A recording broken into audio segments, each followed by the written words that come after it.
오늘 말씀은 역대상 17장 16절부터 27절까지입니다. 다윗 왕이 여호와 앞에 들어가 앉아서 이르되 여호와 하나님이여 나는 누구이오며 내 집은 무엇이기에 나에게 이에 이르게 하셨나이까. 하나님이여 주께서 이것을 오히려 작게 여기시고 또 종의 집에 대하여 먼 장래까지 말씀하셨사오니 여호와 하나님이여 나를 존귀한 자들같이 여기셨나이다. 주께서 주의 종에게 베푸신 영예에 대하여 이 다윗이 다시 주께 무슨 말을 하오리이까. 주께서는 주의 종을 아시나이다. 여호와여 주께서는 주의 종을 위하여 주의 뜻대로 이 모든 큰 일을 행하사 이 모든 큰 일을 알게 하셨나이다. 여호와여 우리 귀로 들은 대로는 주와 같은 이가 없고 주 외에는 하나님이 없나이다. 땅의 어느 한 나라가 주의 백성 이스라엘과 같으리이까.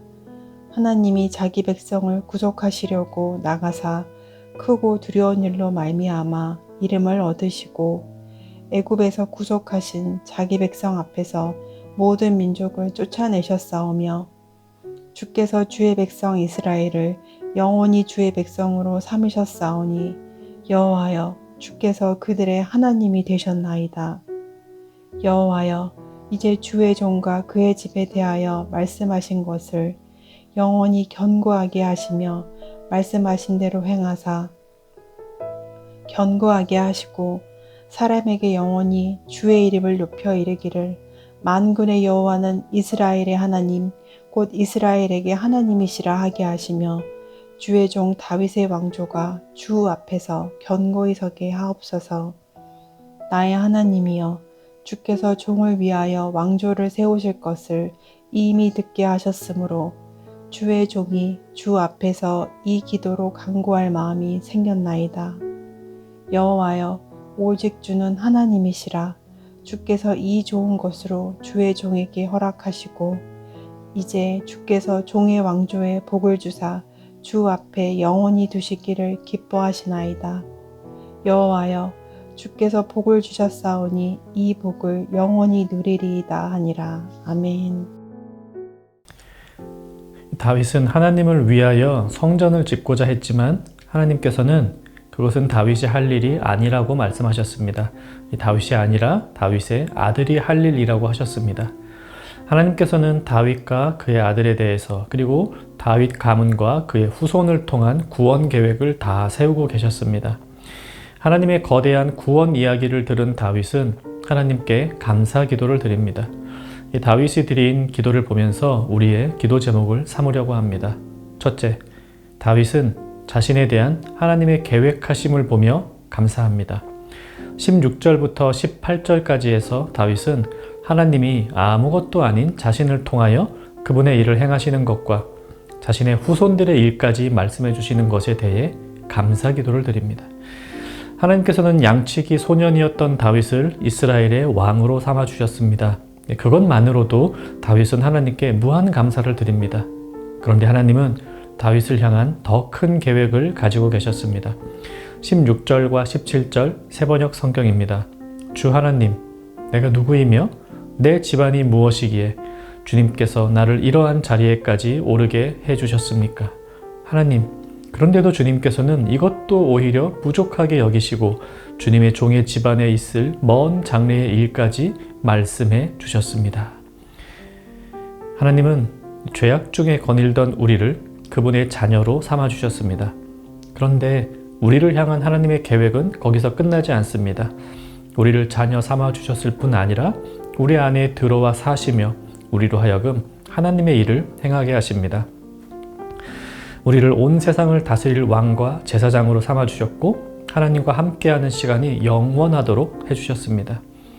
다윗은 초라한 자신의 과거를 보고 그런 자신을 이스라엘의 왕으로 만드신 현재를 보고 하나님께서 계획하시는 미래를 보며 감사합니다. 그러한 감사의 제목이 오늘 우리에게도 있기를 바랍니다. 둘째로 다윗은 우리를 구원하기 위해 하나님께서 하신 일을 보며 감사합니다. 21절을 보십시오. 땅의 어느 한 나라가 주의 백성 이스라엘과 같으리이까. 하나님의 택하심을 받은 이스라엘은 지상의 어느 나라와도 차별된 은총을 받았습니다.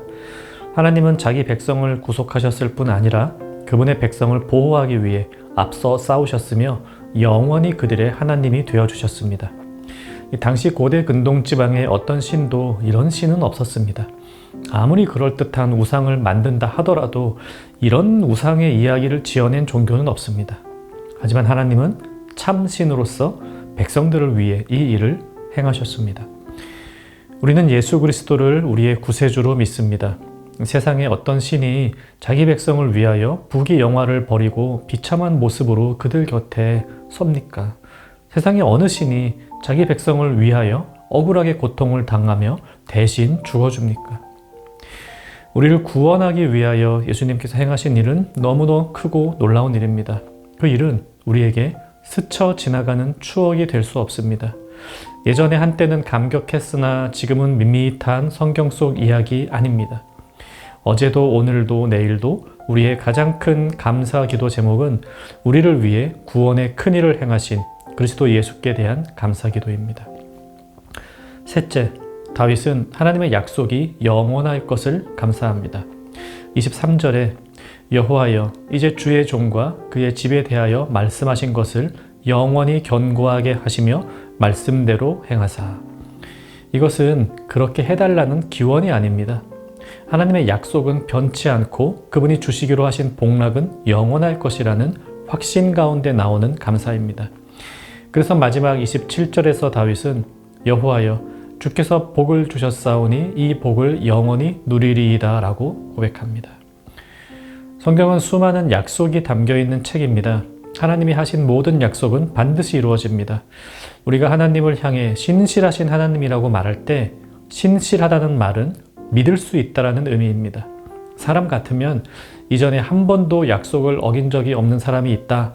앞으로 언젠간 반드시 약속을 어기는 날이 올 것이다. 이렇게 우리 생각합니다. 하지만 하나님은 신실합니다. 약속을 어기지 않으시며 약속하신 것을 잊지 않으십니다. 우리에게는 영생이 약속되어 있습니다. 그 약속은 반드시 지켜집니다. 하나님이 지키십니다. 그 영생의 약속은 오늘 여기에서부터 시작합니다. 이 약속을 믿는 우리는 오늘의 삶에서 영생을 누리며 살아갑니다. 영생을 누리는 삶이란 영원한 것을 추구하며 찰나적인 것에 목숨 걸지 않는 삶입니다. 영생이 반드시 주어질 것을 믿기에 오늘과 내일 사라질 것들을 중심에 두지 않습니다. 하나님의 약속을 믿는 이들은 그렇게 살아가며 하나님께 감사합니다. 다윗의 기도를 통해 세 가지 감사 제목을 뽑았습니다. 나를 택하셨을 뿐 아니라 나를 향한 계획을 가지신 하나님께 감사, 나를 구원하신 하나님께 감사, 약속을 지키시는 하나님께 감사. 말씀 생각하며 기도합시다. 구원의 감격을 잊지 않고 감사 기도를 드립시다. 우리 하나님이 신실하신 분임을 기억하며 감사드립시다.